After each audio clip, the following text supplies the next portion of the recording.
आखिर क्यों कांवड़ यात्रियों को गुल्लड़ के वृक्ष के नीचे से गुजरना पाप माना गया है? जी हाँ, अगर आप कांवड़ यात्रा पर जा रहे हैं और आप गुल्लड़ वृक्ष के नीचे से जाते हैं तो इसे पाप माना जाता है। क्या संबंध है भगवान शंकर, गुल्लड़ वृक्ष और सावन महीने का? दोस्तों, कुछ वैसी गलतियाँ जो आपको पाप का भागीदार बनाती है, और इस वीडियो में आपको बताएंगे कि अगर आप कांवड़ यात्रा पर जाना चाहते हैं या फिर आप नहीं भी जा रहे तो आपको ये जानकारी जरूर ले लेनी चाहिए कि आखिर कैसे भगवान शंकर का ये पावन महीना जो कि सावन के नाम से जाना जाता है, इसमें आपको किन किन नियमों को ध्यान में रखना है। आखिर कांवड़ यात्रियों को किस तरह से कांवड़ के दौरान इन सभी नियमों को पालन करना चाहिए, चलिए आपको बताते हैं। कांवड़ यात्रा के नियम क्या है? अगर आप कांवड़ यात्रा पर जाना चाहते हैं तो सबसे पहले आपको मांस, शराब और नशे की चीज़ों से दूरी बना लेनी चाहिए। साथ ही आपको यात्रा के दौरान किसी भी ऐसी चीज़ को साथ में नहीं रखना चाहिए जो कि भगवान शंकर को नाराज करती हो। इसमें कई प्रकार की चीज़ें आ सकती है, चाहे मांसाहार हो, चाहे नशीली पदार्थें हो, या फिर आप अपने आप को बिल्कुल भी अशुद्ध ना रखें, बिल्कुल स्वच्छ रखें। कांवड़ यात्रा में भगवान शिव के लिए जल गंगा नदी से ही लाया जाता है। आप घर पर रखे किसी अन्य जल से भगवान का जलाभिषेक नहीं कर सकते।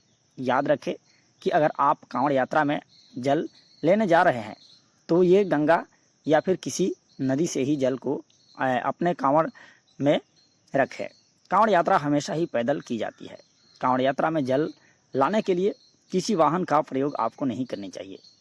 पूरे श्रद्धा भाव के साथ पैदल यात्रा करके ही आप जल लाने जाएं। कांवड़ यात्रा में आप जो भी जल लाएं उसे ज़मीन पर कभी भी ना रखें। जो कांवड़ आपके भगवान शिव के लिए निर्मित की गई है, इसी में जल को बांध कर लाएं। कांवड़ यात्रा में जो भी जल आप भगवान शिव के लिए लाते हैं उसे भूमि पर ना रखें। कांवड़ यात्रा के दौरान भगवान शिव के नाम का उच्चारण करते हुए आपको आगे बढ़ना चाहिए। चलिए आपको बताते हैं कि आखिर कांवड़ यात्रा का महत्व क्या है। कांवड़ यात्रा भगवान शिव के भक्तों द्वारा अपने आराध्य देव को प्रसन्न करने के लिए की जाने वाली एक पवित्र तीर्थ यात्रा है। इस यात्रा में श्रद्धालु बांस के बनी कांवड़ में गंगा जल भरकर उसे अपने कंधों पर लेकर मीलों पैदल चलते हैं और अपने इलाके के शिवालयों में जाकर जलाभिषेक करते हैं।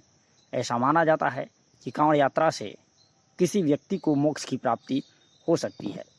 कांवड़ यात्रा भगवान शिव के प्रति भक्ति और समर्पण का प्रतीक है।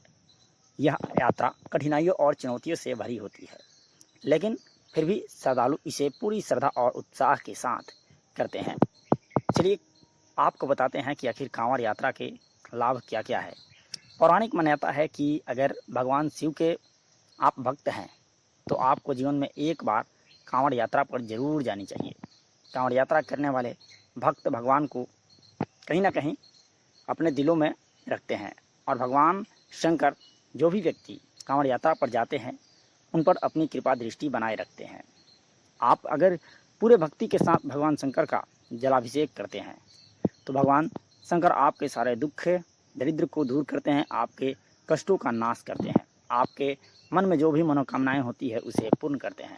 इसके चलिए दोस्तों, अब आपको बताते हैं कि आखिर गुल्लड़ वृक्ष भगवान शंकर और कांवड़ियों के बीच में आखिर ये क्या संगम है।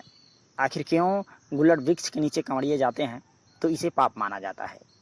दोस्तों, कहा जाता है कि इस तरह की गलती किसी भी कांवड़ियों को नहीं। गुल्लड़ के वृक्ष को संस्कृत में उदंबर कहते हैं, यानी जो भगवान शिव का स्मरण करता है उसी को उदंबर कहते हैं। हिंदू धर्म शास्त्रों में गुल्लड़ का वृक्ष एक पूजनीय वृक्ष है। इसका संबंध शुक्र ग्रह से है, और शुक्र ग्रह यानी शुक्र देवता को महामृत्युंजय मंत्र के उपासक के रूप में माना जाता है। गुल्लड़ के पेड़ का संबंध यक्षराज कुबेर से भी है, और कुबेर भगवान शिव जी के मित्र है। यही वजह है कि गुल्लड़ के वृक्ष का सीधा संबंध भगवान शिव से है। भगवान शिव जी की पूजा में जितना महत्व बेलपत्र के पेड़ का रहता है उतना ही महत्व गुल्लड़ के पेड़ का भी रहता है। गुल्लड़ के फल में असंख्य जीव होते हैं। ये फल अक्सर पेड़ से टूटकर जमीन पर गिर जाते हैं। ऐसे में यदि पेड़ के नीचे से गुजरते हुए कांवड़िए का पैर इस फल पर पड़ेगा तो उन जीवों की मृत्यु हो सकती है। ऐसे में कांवड़ियों पर हत्या का पाप लगेगा। और उसका पवित्र जल खंडित हो जाएगा। कांवड़िए बेहद पवित्र भावना के साथ जल लेकर रवाना होते हैं। ऐसे में गुल्लड़ के पैर के नीचे से गुजरने से उन्हें बचना चाहिए। इसके लिए उन्हें सतर्कता बरतनी चाहिए। कांवड़ यात्रा के दौरान यदि किसी प्रकार का अवरुद्ध लगता है तो उस मार्ग को छोड़ देना चाहिए। जैसे कांवड़ मार्ग पर गुल्लड़ के पैर आ जाए तो वहां से हटकर निकलना चाहिए ताकि जल खंडित ना हो।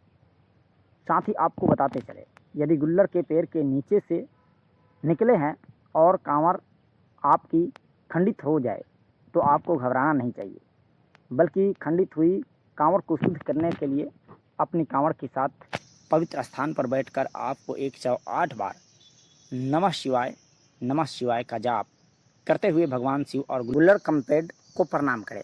ऐसा करने से खंडित हुई कांवड़ शुद्ध हो जाएगी और कांवड़ियों की तपस्या में आया विघ्न भी दूर हो जाएगा।